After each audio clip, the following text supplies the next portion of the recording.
Oh, hang on.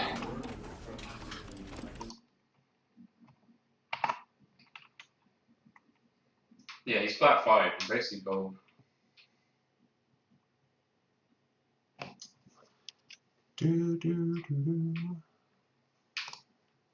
Okay, it should be working now. Check for my stream. This is the story of a man named Stanley. Stanley worked for a company in a big building where he was employee number 427. Employee number 427's job was simple. He sat at his desk in room 427 and he pushed buttons on the keyboard. Orders came to him through a monitor on his desk, telling him what buttons to push, how long to push them, and in what order. This is what employee 427 did every day, every month, of every year. And although others might have considered it soul-rending, Stanley relished every moment that the orders came in, as though he had been made exactly for this job. And Stanley was happy. Stanley was happy. And then one day, something very peculiar happened. Something that would forever change Stanley. Something he would never quite forget. He had been at his desk for nearly an hour when he realized that not one single order had arrived on the monitor for him to follow. No one had showed up to give him instructions, call a meeting, or even say hi. Never in all his years at the company had this happened, this complete isolation. Something was very clearly wrong. Shocked, frozen solid, Stanley found himself unable to move for the longest time. But as he came to his wits and regained his senses, he got up from his desk and stepped out of his office. Okay. What do I do? I match it together and you know what it I got Stanley, the search for Dr. Livingston. Wait, you can't see mine? Nah, or this quick come back. Hang on, let me see. It's live now. Are you sure you have like the game selected? Sure. Yeah. Did you select it from like a drop down? Yeah. Okay.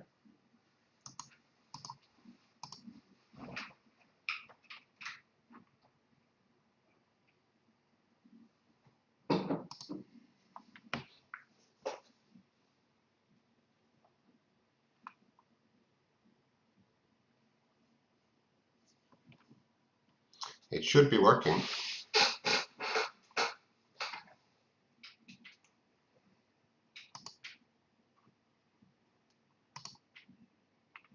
For some reason, it should be full screen, but it's not. It's weird. Yeah, you don't come up. I can't do an underscore, I don't think.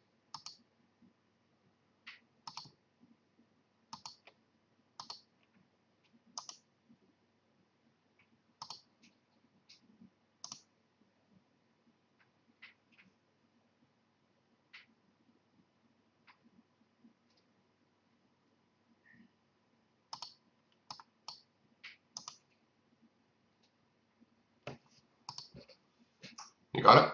No. It's definitely there. Yeah, but the one on the Xbox isn't as good. Alright. So what do you do? All of his co-workers were gone. What could it mean? Stanley decided to go to the meeting room. Perhaps he had simply missed a memo. No matter how hard Stanley looked, he couldn't find a trace of his co-workers.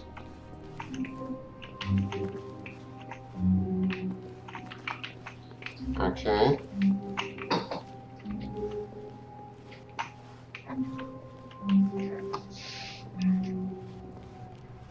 Where do I go? I'm kind of scared. Stanley came to a set of 2 open doors. He entered the door on his left. Should I do what the narrator says? You can do what you want. Okay. Let's do what the narrator says. I'm kind of scared that a big filthy alien is going to jump out.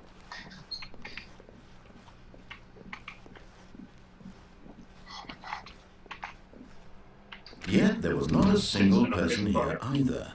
Feeling a wave of disbelief, Stanley decided to go up to his boss's office, hoping he might find an answer there. Let a ball up inside you, take it out passive aggression to the gourds. Resent gourds are not working anymore. To do, synergize core value expenditures. Shift global market. Parade. Monetize. Everyone is unique. You most of all. Broom closet. What's the button for actually opening and closing? Oh, there we go. I'm going to just click it. Stanley stepped into the broom closet, but there was nothing here, so he turned around and got back on track. There is stuff here. Something I can click. Wow. Can you run or jump? Huh? Coming to a staircase, Stanley walked upstairs to his boss's office. Let's have a look at it.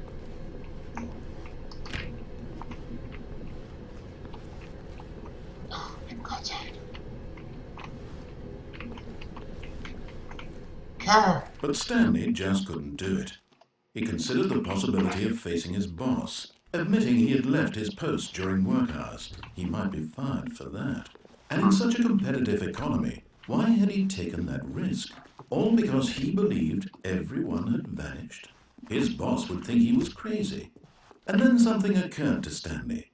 Maybe, he thought to himself, maybe I am crazy.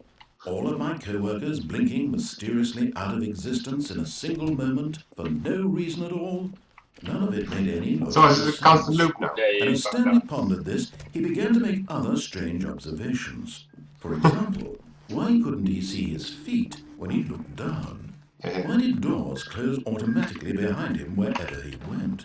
And for that matter, these rooms were starting to look pretty familiar. Were they simply repeating? No, Stanley said to himself, this is all too strange. This can't be real. And at last, he came to the conclusion that had been on the tip of his tongue. He just hadn't found the words for it.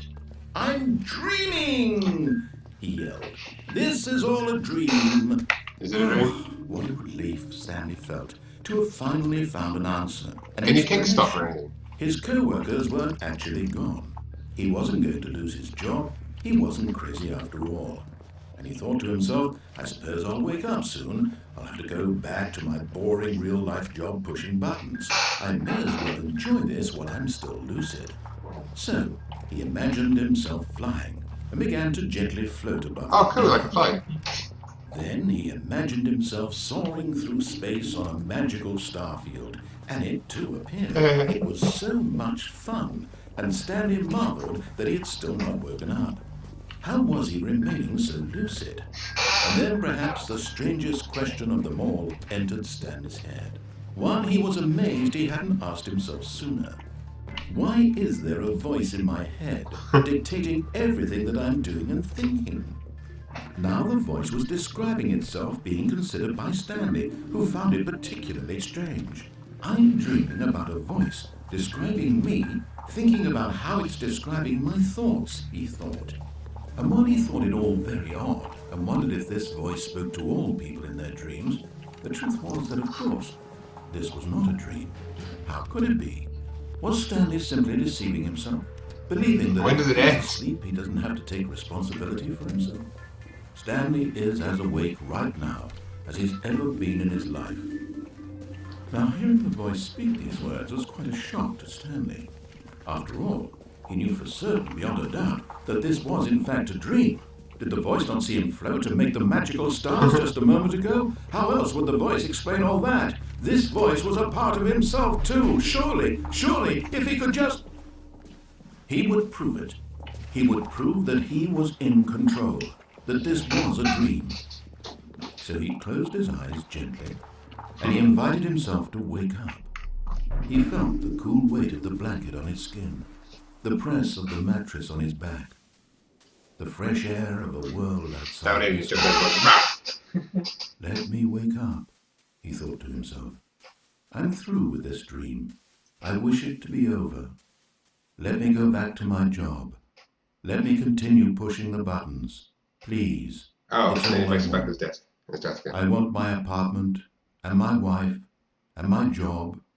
All I want is my life exactly the way it's always been. My life is normal. I am normal. Everything will be fine. I am okay.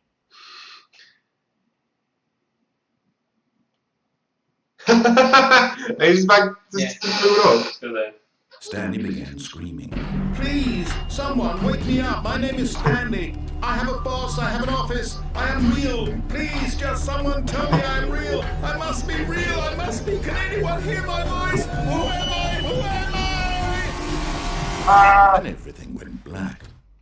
And I went back to his desk. This is the story of a woman named Mariella. Mariella woke up on a day like any other. She arose, got dressed, gathered her belongings, and walked to her place of work.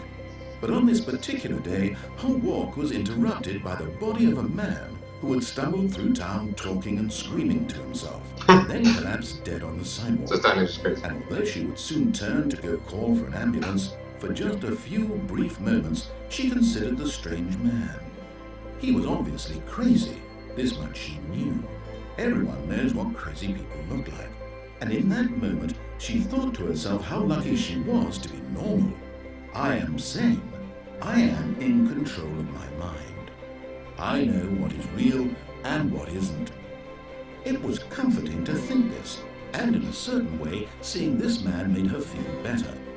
But then she remembered the meeting she had scheduled for that day, the very important people whose impressions of her would affect her career, and by extension, the rest of her life.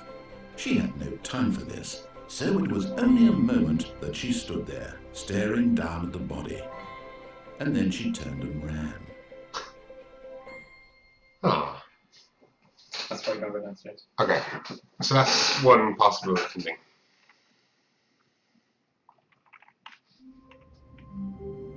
Alright, let's go. Oh, hang on. You can't do anything here There's a now. button. No, there should be a button. Try just press on the computer for C. E? I think it's C. It's not E. No, it's just click. There should be a button that you normally press.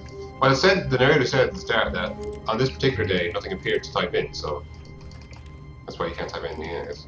Actually, just stay in here. I think. Just stay in here. I think, yeah, there's an engine if you just stay in this room.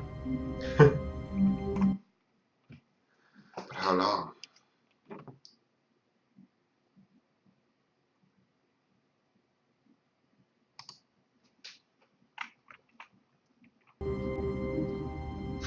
Just watch the time tick by. Tick, tick. Tick, tick, tick, tick, boom. Have a look, see if you can touch it. Ah! But Stanley simply couldn't handle the pressure. What if he had to make a decision? What if Did a I do that? crucial outcome fell under his responsibility? He had never been trained for that. No. This couldn't go anywhere except badly. The thing to do now, Stanley thought to himself, is to wait. Nothing will hurt me. Nothing will break Yeah, I me. can't get out now. In here I can be happy forever. I will be happy. Stanley waited. Hours passed, then days. Had years gone by? Hours passed, He even no though the longer clock had the ability remains to ticking. tell. What the fuck is wrong? But the one thing he knew for sure, beyond any doubt, was that if he waited long enough, the answers would come. Eventually, someday, they would arrive. Soon, very soon now, this will end. He will be spoken to. He will be told what to do. Now it's just a little bit closer. Now it's even closer. Here it comes. What? That's just the end. Okay. That's on his mug. It's like I hate Mondays or something. The meeting room. Yes, that's where everyone would be. Stanley just needed to get to the meeting room, and from then on, he would never be alone ever again. But there's nobody in the meeting room. When Stanley came to a set of 2 open doors, he entered the door on his left. Okay, let's follow this for a while. Let's go and see the boss, even though I'm sure the boss won't be there. Yet there was not a single person here either.